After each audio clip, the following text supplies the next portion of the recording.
اس کے توڑ کے لیے خاص کر یہ صحرا سب سے زیادہ اہل الحدیث لوگوں پر ہے کہ اس کو سب سے پہلا کافر کہنے والے شخصیت اہل الحدیث علماء ہیں. ان میں خاص کر ثناء اللہ امرتسری ہیں جو امرتسر کے تھے، جنہوں نے سب سے پہلے اپنے مقالے میں لکھا کہ یہ شخص کافر ہو چکا ہے. اس سے پہلے سب لوگ ڈرتے تھے کیونکہ اس کا معاملہ کچھ عجیب تھا. ولایت بھی تھی، کرامات بھی تھے، تو یہ کرامت کے جو تھے نا پیچھے وہ ڈرتے تھے کہ یہ ولی بھی ہے شاید اندر سے. ڈنکے کی چوٹ پہ پہلی مرتبہ جس نے کہا وہ ثناء اللہ امرتسری ہیں. اب یہ 1869 میں پیدا ہوئے اور اللہ نے اچھی لمبی مدت دی. 1948 میں انتقال کیا آزادی کے 1 سال بعد، اور آزادی کے وقت پاکستان چلے گئے، تب تک یہاں کی زندگی گزاری. انہوں نے کیا کیا، جب اپنی نوجوانی کا زمانہ تھا اور اس کا عروج کا زمانہ تھا، تو انہوں نے مناظرے کا چیلنج نہیں دیا بلکہ مباہلے کا چیلنج دیا. یہ بھی ایک طریقہ ہے دعوت اسلامی کا. ہم کو معلوم نہیں یہ سب طریقے. ایک ہے دعوت جس میں انسان کو سمجھایا جاتا ہے، دوسرا ہے مناظرہ، ڈیبیٹ، دلائل سے بات کی جاتی ہے، منہ توڑ جواب دیا جاتا ہے.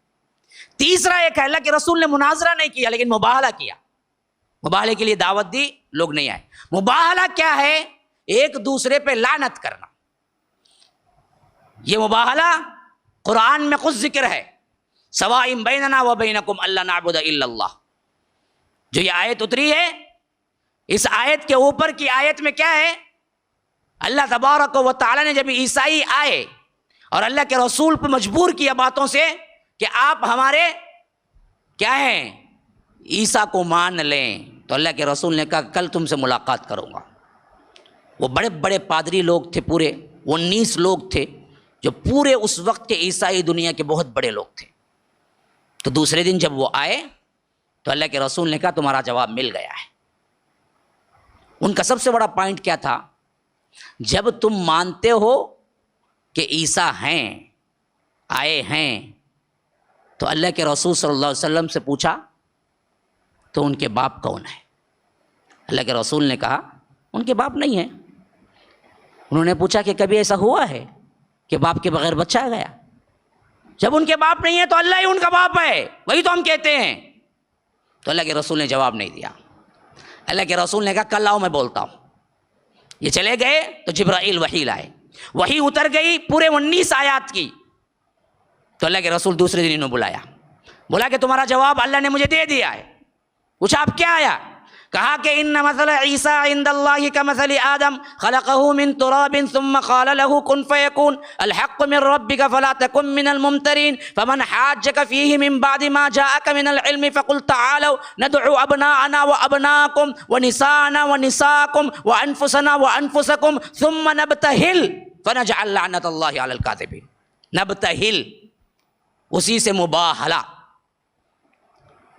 اللہ کے رسول نے کہا دیکھو عیسیٰ کی مثال آدم کی سی ہے، جیسے آدم کو ماں باپ نہیں ویسے عیسیٰ کو باپ نہیں. اگر تمہیں نہیں مانتے نا آؤ مباہلہ کریں گے. فمن حاجک، یہ مجادلہ کرتے ہیں، لڑتے ہیں، آؤ. کیسے آنا؟ کیسے آنا؟ ندعو ابناءنا و ابناءکم و نساءنا و نساءکم. تم اپنے باپ بیٹوں کو، خاندان کو، عورتوں کو لے کے آؤ ایک میدان میں، میں اپنے بیٹوں کو، خاندان کو لے کے ایک میدان میں آتا ہوں.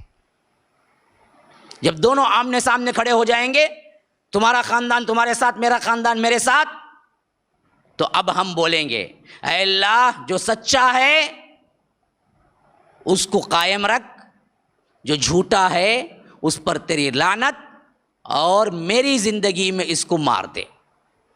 اسے بولتے ہیں مباہلہ. ثم نبتہل فنجعل لعنت اللہ علی الکاذبین. جھوٹوں پر اللہ کی لعنت.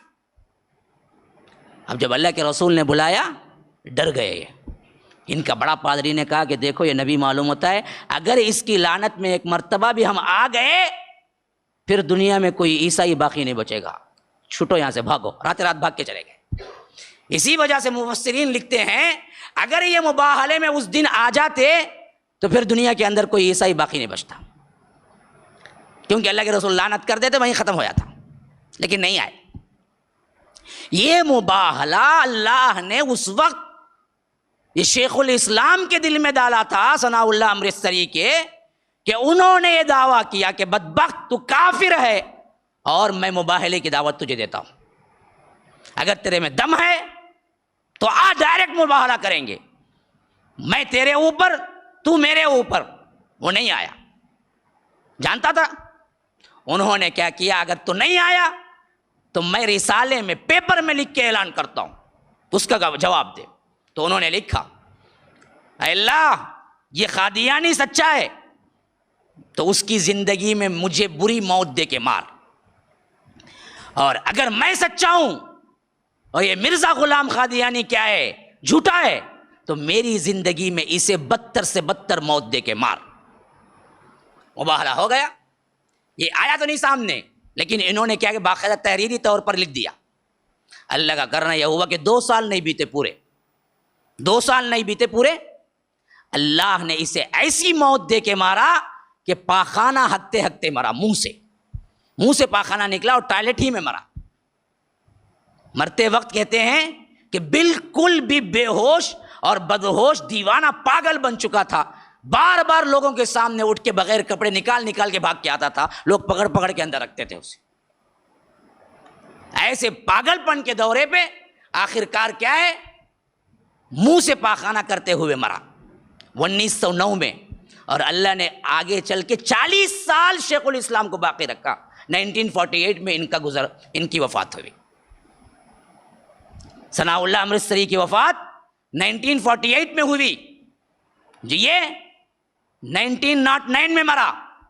40 سال تک اللہ تعالیٰ نے انہیں حیات دی، اور یہ معاملہ واقعتاً اہل سنت پر اجماع ہو گیا کہ پکا کافر تھا، اور مباہلے کی دعوت میں اللہ نے ہماری دعا کو قبول کر لی اور اسلام کو اونچا کیا۔